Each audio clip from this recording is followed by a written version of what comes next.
پھر اس کے علاوہ شروع سے مزاج کے اندر ایک ذمہ داری، بکریوں کا چرانا جس کے اندر انسان کی اندر بہت ساری صلاحیتیں وجود میں آتی ہیں، پھر تیر اندازی کا شوق، یعنی اس سے بھی جو لوگ اس طرح کی سپورٹس رکھتے ہیں ان کو معلوم ہے کہ یہ ساری چیزیں صبر، تحمل، بہت ساری ایسے کریکٹرسٹکس انسان کے اندر پیدا کرتی ہیں، اور پھر معاشرے کے اندر ایک ایسا مثبت امیج بچپن سے ہی ہے کہ لوگوں کو یقین ہے کہ یہ جو بات کریں گے وہ ٹھیک ہوگی، یہ جو فیصلہ کریں گے وہ انصاف کے ساتھ ہوگا، اور یہ بہت ینگ ایج سے ہے، یہاں تک کہ ابھی ٹین ایج ہی ہے نا، 12 سال کی عمر ہے اور چچا تجارت پہ جاتے ہیں تو وہ خواہش کا اظہار کریں کہ میں بھی چلوں آپ کے ساتھ تجارت پہ، اور وہ لے جاتے ہیں، اور وہاں جا کے بھی لوگ کھٹک رہے ہیں، کوئی راہب ملتا ہے عیسائی اور وہ کہتا ہے کہ نہیں یہ غیر معمولی شخصیت ہے، اور پھر حضرت ابو طالب جلدی سے گھبرا کے واپس لے آتے ہیں۔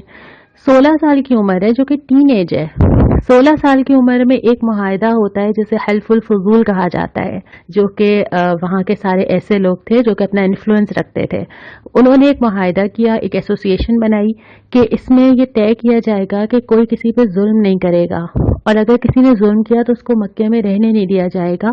16 ایئرس کی ایج میں آپ صلی اللہ علیہ وسلم اس معاہدے میں شامل تھے۔ پھر زندگی آگے بڑھتی ہے، تجارت شروع کرتے ہیں، 25 سال کی عمر میں حضرت خدیجہ کا مال لے کے تجارت کے لیے جاتے ہیں، کہ ان سے بات کرتی ہیں، حضرت ابو طالب ریکمینڈ کرتے ہیں کہ میرے بھتیجے کو بھیج دیجیے، وہ مال لیتی ہیں، اپنے غلام کو ساتھ بھیجتی ہیں، اور پھر غلام واپس آ کے رپورٹ دیتے ہیں کہ معاملات اور دیانت اور اخلاق کتنا اچھا رہا۔ اس کے بعد پھر 25 سال کی عمر میں حضرت خدیجہ سے نکاح ہو جاتا ہے، اور پھر اس کے بعد وہ واقعہ پیش آتا ہے جو کہ 35 سال کی عمر میں ہوا تھا، کہ قبیلے میں جب خانہ کعبہ کو دوبارہ تعمیر کیا جا رہا تھا، بارشوں کی وجہ سے اس کی ضرورت پیش آئی، تو اس کے بعد وہ حجر اسود کو واپس لگانا تھا۔ اب یہ سمجھ نہیں آ رہا تھا کہ کون لگائے، ہر ایک چاہتا تھا کہ سعادت مجھے ملے، اور پھر یہ طے ہوا کہ جو شخص صبح سب سے پہلے داخل ہوگا اس کی بات مانی جائے گی۔ نبی کریم صلی اللہ علیہ وسلم سب سے پہلے داخل ہوئے اور لوگ بہت خوش ہوئے، انہوں نے کہا کہ بس یہ صحیح فیصلہ کریں گے، اور فیصلہ بھی کتنا اچھا کیا، ایک چادر منگوائی، سب کو کہا ہر قبیلے کا سردار اس چادر کو پکڑے اور اس کے اوپر حجر اسود رکھ دیا جائے، چادر اٹھائی جائے یہاں تک کہ وہ قریب آ جائے، اور پھر آپ نے اپنے ہاتھ سے اٹھا کے وہ پتھر لگا دیا۔ تو ایک بڑے خونریزی والے معاملے کو اپنی معاملہ فہمی سے کیسے طے کر دیا؟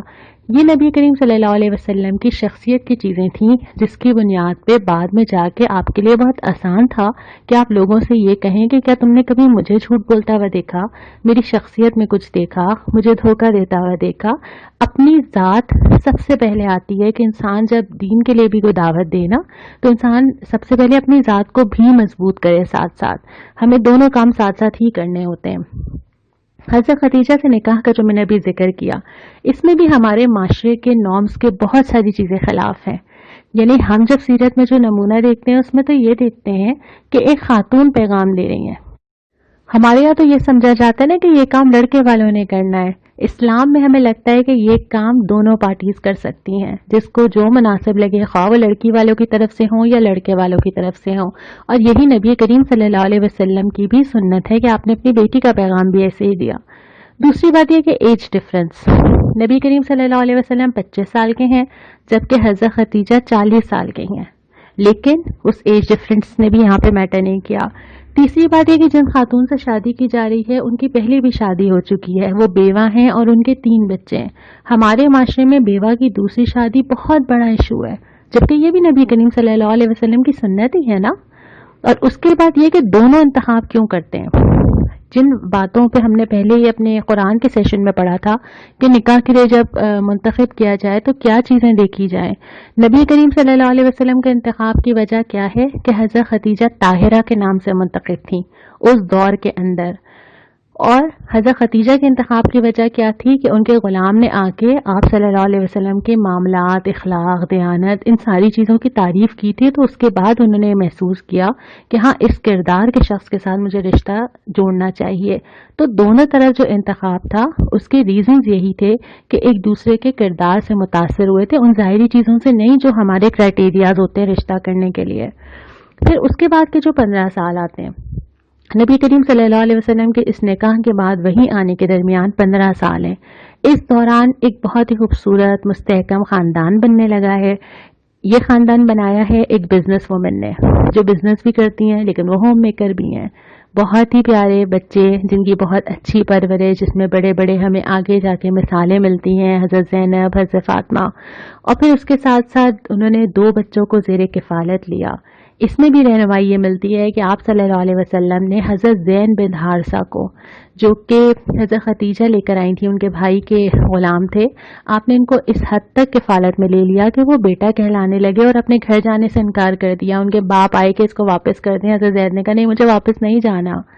اور پھر اس کے بعد حضرت علی جو آپ صلی اللہ علیہ وسلم کے چچا کے بیٹے تھے، لیکن کتنا پیارا سٹیپ تھا کہ وہ چچا فائنینشلی پرابلمز کا شکار تھے، تو آپ صلی اللہ علیہ وسلم نے جا کے ان سے یہ کہا کہ ہم اس کی ذمہ داری لیتے ہیں، اور ان کی ساری ذمہ داری اور کفالت اب ہماری ذمہ داری ہے۔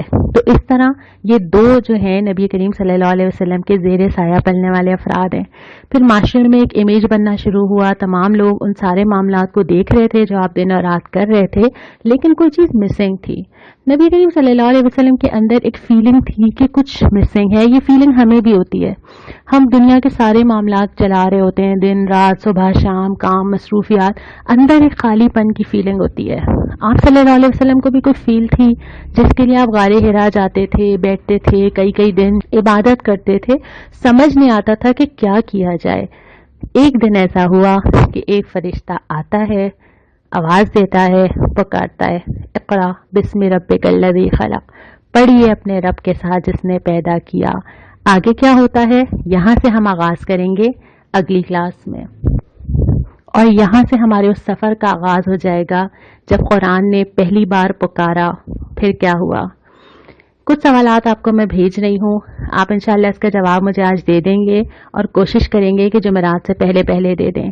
یہ کلاس آپ کو ویکنڈ پہ مل ہی اسی لیے رہی ہے کہ آپ آرام سے اپنا ویکنڈ پلان کریں گے نا، اس پلاننگ کے اندر 1 گھنٹہ اس کلاس کا رکھ لیجئے گا، سننے کا، سوال سمجھنے کا اور جواب دینے کا۔ ویکنڈ پہ نہ کر سکیں، ویک ڈے میں کر لیجئے گا، منڈے ٹیوزڈے بھی آپ کے پاس ہوگا، ویڈنسڈے یا تھرسڈے تک آپ ہمیں اس کے جوابات انشاءاللہ تعالی بھیج دیں گے۔ جو حدیث آج کی ہے، وہ حدیث تو میں نے آپ ہی کو سوچ کے نکالی تھی، بلکہ ہم سب کو سوچ کے نکالی تھی۔ وہ حدیث کیا ہے؟ حضرت انس سے روایت ہے کہ نبی کریم صلی اللہ علیہ وسلم نے فرمایا کہ انسانوں میں سے کچھ لوگ ہیں جو اللہ والے ہیں۔ کتنے مزے کا لفظ ہے نا یہ، اللہ والے۔ لوگوں نے پوچھا یا رسول اللہ یہ کون سے لوگ ہیں؟ آپ نے فرمایا قرآن والے۔ قرآن والے ہی اللہ والے ہیں، اور یہی خدا کے خاص بندے ہیں۔ قرآن والے، اٹھانے والے، محبت کرنے والے، سمجھنے کی کوشش کرنے والے، زندگی کو بدلنے کی کوشش کرنے کی خواہش رکھنے والے، پیغام پہنچانے والے، دوسروں تک پہنچانے والے۔ اللہ سے امید ہے کہ جب ذکر ہوگا نا قرآن والوں کا، بلکہ اللہ والوں کا، انشاءاللہ نام کہیں نہ کہیں میرا آپ کا آئے گا انشاءاللہ۔ آج کی جو سنت ہے جو زندگی کے اندر کرنی ہے، بہت آسان ہے، تھوڑی مشکل بھی لگے شاید۔ وہ کیا ہے کہ ہم نے ہر ایک کو سلام کرنا ہے۔ فرمایا ہے افشوا السلام بینکم، آپس میں سلام کو رواج دو۔ سلام اصل میں سلامتی، پیس، یہ وہ میسج ہے جو اسلام کا بھی میسج ہے کہ اسلام لوگوں کے لیے سلامتی لے کر آیا ہے۔ اس سے کسی کو نقصان نہیں ہے، یہ کسی کے لیے مشکل نہیں ہے۔ جہاں جاتا ہے وہاں لوگ سلامتی، برکت، نیکی، ساری چیزیں محسوس کرتے ہیں، اور یہ سلامتی کا میسج اس ایک لفظ کے اندر بھی ہے، السلام علیکم ورحمۃ اللہ۔ لوگوں سے رابطہ بڑھانے کے لیے، محبت بڑھانے کے لیے آپ کسی کو راہ چلتے کو سلام کیجیے، وہ مسکرا دیتا ہے۔ تو اس سلام کو زیادہ سے زیادہ کرنے کی کوشش کرنی چاہیے، اور یہی نبی کریم صلی اللہ علیہ وسلم کی سنت ہے نا۔ راستے میں اگر کوئی مل جائے سلام کرنا، بچوں کو، خواتین کو پہل کرنا، کوئی نہ بھی کرو تو پہلے سلام کر دینا۔ یہاں تک کہ کوئی آئے کہ کسی نے سلام بھیجا ہے تو اس کو یہ کہنا کہ اس کے لیے بھی وعلیکم السلام، اور تم پر بھی اللہ کی سلامتی ہو جو سلام لے کر آئے ہو۔ گھر میں داخل ہوتے ہوئے، گھر سے نکلتے ہوئے، کسی کے گھر جائیں تو 3 دفعہ پکار کے سلام کرنا، تو یہ ساری نبی کریم صلی اللہ علیہ وسلم کی سنت ہے، اور آج ہم آغاز اسی سے کر رہے ہیں۔ ہم کوشش کریں گے کہ ہم زیادہ سے زیادہ پہل کر کے سلام کریں۔ اور ہاں، ایک بات اور، ہم یہ بھی غور کریں گے کہ ہم جو سلام کرتے ہیں وہ صحیح سے ادا کرتے ہیں، یعنی واضح طور پر السلام علیکم کہتے ہیں یا نہیں۔ یہاں پہ ہمارا آج کا یہ لیسن مکمل ہوتا ہے۔ اگلے ہفتے پہلی وحی سے ہمارا سفر شروع ہوگا۔ السلام علیکم ورحمۃ اللہ۔ سلام اس پر کہ اسرار محبت جس نے سمجھائے، سلام اس پر کہ جس نے زخم کھا کر پورا